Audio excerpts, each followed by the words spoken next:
हाम्रो घरका अभिभावकहरूको फोनमा ब्याङ्किङ एप त छ, तर मनमा अझै पनि एउटा शङ्का छ। उहाँहरूका लागि स्क्रिनमा देखिएको ब्यालेन्स केवल एउटा नम्बर मात्र हो, साँचो धन भने होइन। तर डिजिटल पैसालाई अङ्कबाट सम्पत्तिमा बदल्न यी 3 कुराहरू बुझाउनु एकदमै जरुरी छ। Digital record. कागजी बिलहरू हराउन सक्छन्, मसी मेटिन सक्छ, तर डिजिटल स्टेटमेन्ट कहिल्यै हराउँदैन। 10 वर्ष अगाडिको हिसाब पनि केही सेकेन्डमै मोबाइलमा भेटाउन सकिन्छ।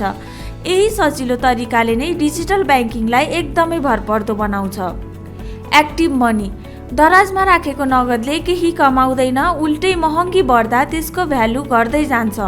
तर त्यही पैसालाई मुद्दतीमा राख्दा ब्याज पनि आउँछ।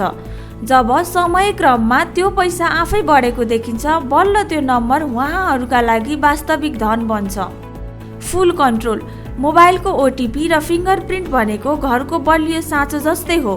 आफ्नो अनुमति र जानकारी बिना कसैले पैसा चलाउन सक्दैन भन्ने सुरक्षाको महसुस नै सबैभन्दा ठुलो विश्वासको आधार हो। डिजिटल ब्याङ्किङ केवल पैसा खर्च गर्ने माध्यम मात्र होइन, यो आफ्नो सम्पत्ति सुरक्षित राख्ने र बढाउने आधुनिक तरिका पनि हो। प्रविधि मात्र होइन, पैसाको सुरक्षा र मूल्यबारे घरमा खुल्ला कुरा गरौँ, सचेत बनाऊ, सुरक्षित कारोबार गरौँ।